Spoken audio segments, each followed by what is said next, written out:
नमस्कार जय जगन्नाथ। आज तारीख 11 जून 2026 गुरुवार दिनर 20टी मुख्य खबर उपरे नजर पकाइबा। प्रथम खबर, आगामी 2-3 दिन में मौसुमी ओडिशा छुईबा नहीं पाणीपाग विभाग आकलन करिथिला, हेले ए अपेक्षा सामान्य लंबी पारे।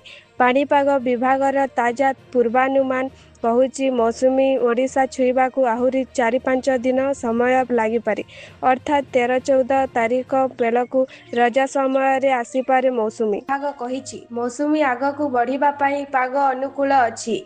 4-5 दिन भितरे महाराष्ट्र, तेलंगाना, आंध्र प्रदेश किछि अंश सह तमिलनाडुर बाकी अंश एवं छत्तीसगढ़, बिहार, झारखंड, ओडिशार केतेक अंचल को मौसुमी प्रवेश करिबो। 12 तारीख पर्यंत राज्यर उपकूल ओडिशा रे गरम सह गुलुगुली प्रकोप रहिपारे। प्रतिदिन राज्य रे कालबैसाखी संभावना थिबा बेले 12 रु वर्षा बढ़ी पारे।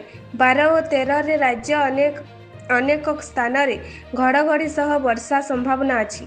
आसंता 3 दिन परे राज्य रे दिन तापमात्रा 2 रु 3 डिग्री कमी पारे।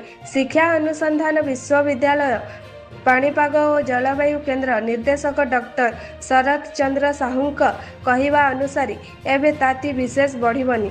12 रु पाग प्रायतः बदली पारे। कालबैसाखी वर्षा बढ़ी पारे। 14 रु 17 तारीख भितर मौसुमी ओडिशा ओडिशार गणपर्व रज पाई सारा राज्य उत्सव मुखर। एही समय समस्तक मनरे गोटे प्रश्न, रज पाई सुभद्रा योजनार टंका मिलिबो कि? आउ किछि लोक भाबुचंती रज तो महिला मानकर पर्व, तेणु सरकार एही समय टंका काहीकि देउ नाहांती।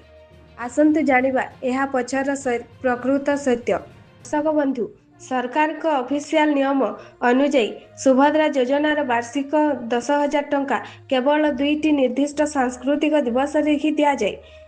प्रथमटी हेउची राखी पूर्णिमा एवं द्वितीयटी हेउची अंतर्जातीय महिला दिवस मार्च 8 तारिख रे। गत मार्च 8 तारिख रे चतुर्थ किस्ती मिली सारिछि। नियम अनुसार रज पर्व रे कौनसी नुआ किस्ती देवार व्यवस्था नहीं, किंतु जो योग्य महिला मानकर बैंक समस्या पाई पूर्व टंका अटकी रहिथिला सेमानक खाता को सरकार टंका पठाउछंती। तेणु रज समय केवल बाकी थिबा टंका महिला मानकू मिलिबो। तेणु आगामी पंचम किस्ती 5,000 टंका आपणकू आसंता अगस्त मास राखी पूर्णिमा रे ही मिलिबो। परवर्ती खबर, रथयात्रा पूर्वर सजेई हेउछि श्रीक्षेत्र। महाप्रभुक विश्व प्रसिद्ध रथयात्रा रे पुरी आसीबाकू थिबा भक्त माने एक नुआ अनुभूति पाइबे। जुलाई 16 रे विश्व प्रसिद्ध रथयात्रा अनुष्ठित हेबाकू थिबा बेले एहा पूर्वरु पुरी सहर रे थिबा उभय पार्श्वर कोठा गुडी को रंग दिया जिबा कार्य करा जाउछि। फिका गोलापी रंगरे बड़दाण्डर उभय पार्श्वर रे थिबा समस्त कोठा गुडी को रंग दिया जाई सौंदर्य वृद्धि करा जाउछि। राज्य सरकार को निष्पत्ति क्रमे एभली पदक्षेप निया जाइछि। रंग कार्य पाई पीकेडीए पक्षरु 4टी टीम गठन करा जाइछि। श्री मंदिर ठारू मर्चिकोट छक, मर्चिकोट छक ठारू बलगंडी छक एवं बलगंडी छक ठारू कुंडीचा मंदिर जाए 3टी टीम एही रंग देवा कार्य करुछंती। सेहीपरि मेडिकल छक ठारू 18 नला जाए थिबा उभय पार्श्वर कोठा को अन्य एक टीम फिका गोलापी रंग देउछंती। एथिपाई 2,35 लाख टका सरकार को पक्षरु अनुमोदन करा जाइछि। प्राय 40% रंग कार्य सरीथिबा बेले खूब शीघ्र यह शेष होइजिबो बोली आशा करा जाउछि। परवर्ती खबर, एणिकी मन इच्छा ड्राइविंग लाइसेंस बातिल करि पारिबेनी सरकार।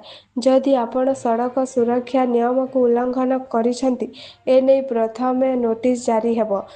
संतोषजनक उत्तर देले डीएल बातिल हेबनी।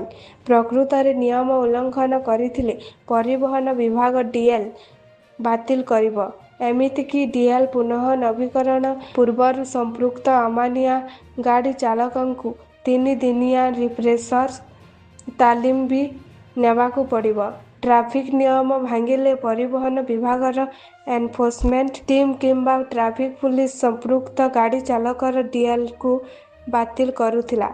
3 ମାସ ଅବଧି ପରେ ଏହି ଡିଏଲ୍ଟି ସ୍ୱୟଂ ଚାଳିତ ଭାବେ ପୁନଃ କାର୍ଯ୍ୟକ୍ଷମ ହେଉଥିଲା, କିନ୍ତୁ ସମ୍ପୃକ୍ତ ଅମାନିଆ ଗାଡ଼ି ଚାଳକର ବେପରୁଆ ମନୋବୃତ୍ତିରେ ସେତେଟା ପରିବର୍ତ୍ତନ ଆସୁନଥିଲା।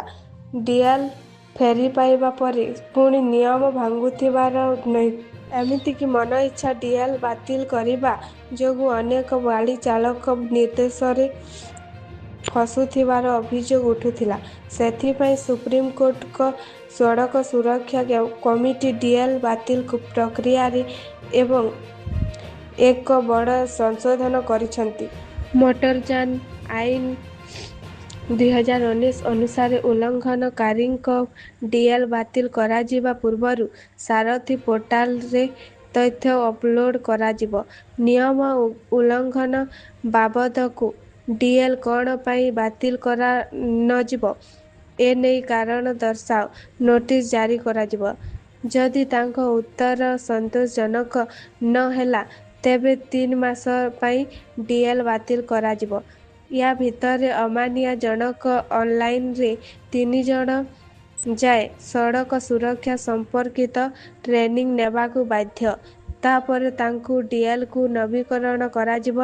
ଯଦି ସେ 3 ମାସ ଭିତରେ ତାଲିମ ନ ନିଅନ୍ତି, ତେବେ ଡିଏଲ୍ ଫେରାଯିବନି।